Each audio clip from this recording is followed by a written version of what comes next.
بسم اللہ الرحمن الرحیم۔ السلام علیکم پیارے ناظرین، امید ہے کہ آپ سب خیریت سے ہوں گے اور ہماری دعا ہے آپ ہنستے اور مسکراتے رہیں۔ قاتلان حسین رضی اللہ عنہ کا عبرت ناک انجام۔ کوفہ پر مختار کا تسلط اور تمام قاتلان حسین رضی اللہ عنہ کی عبرت ناک ہلاکت۔ قاتلان حسین رضی اللہ عنہ پر طرح طرح کی آفات و عارضی و سماوی کا ایک سلسلہ تو تھا ہی۔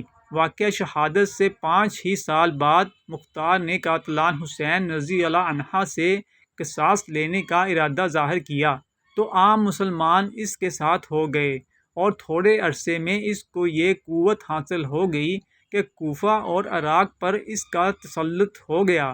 اس نے اعلان عام کر دیا کہ قاتلان حسین رضی اللہ عنہ کے سوا سب کو امن دیا جاتا ہے، اور قاتلوں کی تفتیش و تلاش پر پوری قوت خرچ کی اور ایک ایک کو گرفتار کر کے قتل کیا۔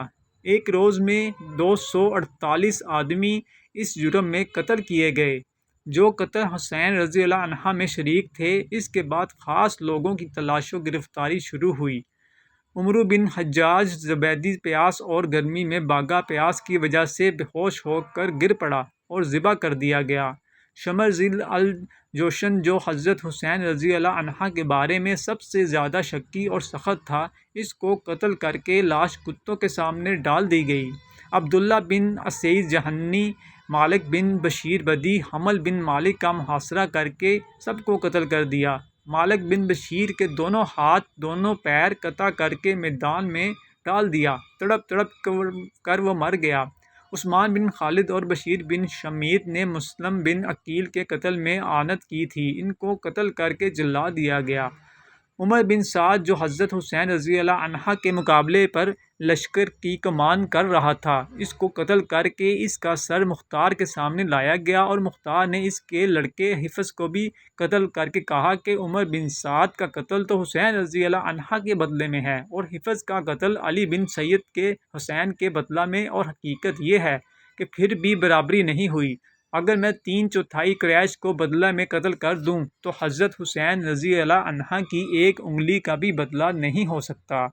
حکیم بن طفیل جس نے حضرت حسین رضی اللہ عنہ کے تیر مارا تھا، اس کا بدن تیروں سے چھلنی کر دیا گیا، اسی میں ہلاک ہوا۔ زید بن رفاعت پر تیر اور پتھر برسائے گئے، پھر جلا دیا گیا۔ سلام بن انس جس نے سر مبارک کاٹنے کا اقدام کیا تھا، کوفہ سے بھاگ گیا، اس کا گھر منہدم کر دیا۔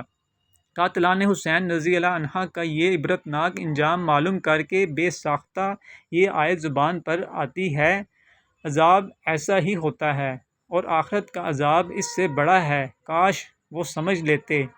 عبد الملک بن عمیر یشی کا بیان ہے کہ میں نے کوفہ کے قصر امارات حضرت حسین رضی اللہ عنہ کا سر مبارک عبداللہ بن زیاد کے سامنے ایک ڈال پر رکھا ہوا دیکھا، پھر قصر میں عبداللہ بن زیاد کا سر مختار کے سامنے دیکھا، پھر اسی قصر میں مختار کا کٹا ہوا سر موصع بن زبیر کے سامنے دیکھا۔ ابن جوزی رحمۃ اللہ نے روایت کیا ہے کہ ایک بوڑھا آدمی حضرت حسین رضی اللہ عنہ کے قتل میں شریک تھا، وہ دفن نابینا ہو گیا تو لوگوں نے سبب پوچھا۔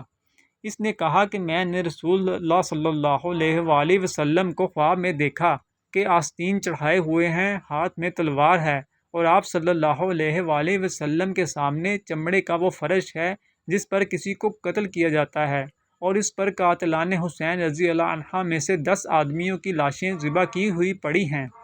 اس کے بعد آپ صلی اللہ علیہ وآلہ وسلم نے مجھے ڈانٹا اور خون حسینی رضی اللہ عنہ کی ایک سلائی میری آنکھوں میں لگا دی۔ صبح اٹھا تو اندھا تھا۔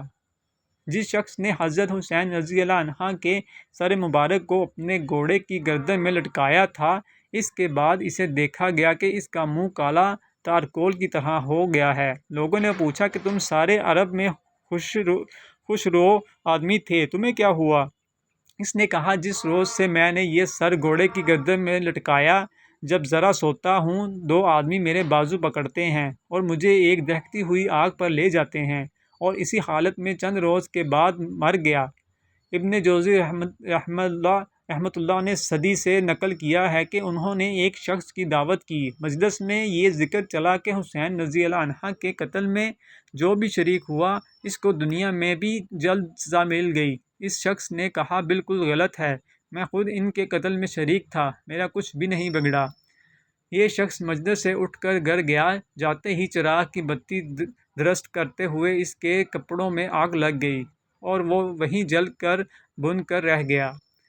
صدی کہتے ہیں کہ میں نے خود اس کو صبح دیکھا تو کوئلہ ہو چکا تھا۔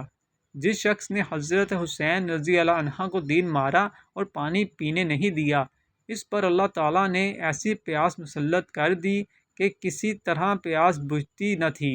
پانی کتنا ہی پیا جائے، پیاس سے تڑپتا رہتا تھا، یہاں تک کہ اس کا پیٹ پھٹ گیا اور وہ مر گیا۔ شہادت حسین رضی اللہ عنہ کے بعد یزید کو بھی ایک دن چین نصیب نہ ہوا۔